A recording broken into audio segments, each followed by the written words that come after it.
Good evening and welcome everyone. My name is Dr. Pankaj Ridge, and it is my distinct honor to welcome you all to this evening's program. And now, without further ado, I would like to invite our guest for the evening, Dr. Akil Tahir, who all of us have great admiration for, and we're absolutely delighted to have him.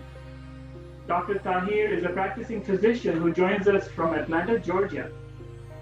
Thank you so very much, Dr. Ridge, for that kind introduction, and CWC for giving me an opportunity to speak about a subject, heart disease in South Asians, a subject which is very close to my heart, no pun intended.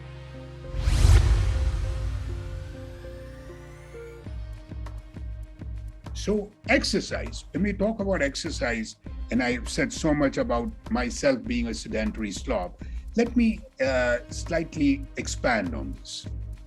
I think that every doctor should write a prescription of 30 minutes of moderate exercise 5 times a week under stress-free conditions.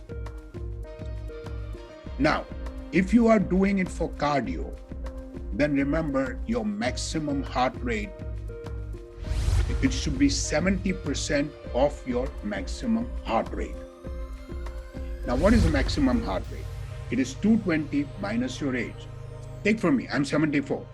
220 minus 74 would be somewhere in the vicinity of 145, 146. And if you take 70% off this, it would be about 103, 104.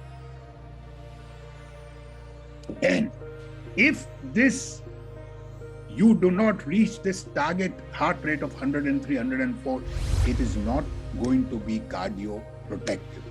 It will help you. Endorphins, you feel better, you feel good.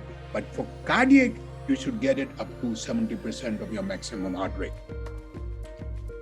Exercise also increases your endorphins, we talked about, and it increases your good cholesterol. Remember, mine came up from 29 to 56 or something last when I saw that. In the long run, it decreases your heart rate, exercise, so that the muscles can pull oxygen from the blood without the heart working too hard. And finally, it helps in decreasing blood pressure.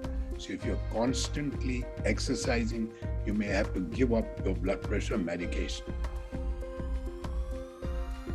Now, mind you, I've always been talking about treating the cause, preventing, and not treating the consequence, but this is for chronic diseases. There is a place for conventional treatment. Treat the consequence. I'm not saying that if you got, say, a kidney stone, you're going to eat a carrot and say, my kidney stones are going to go away. No, there is a place for everything, but the diseases that used to kill us in our 1900s and before were infectious disease. Now we are being killed by diseases that can be prevented. It should not happen in the first place.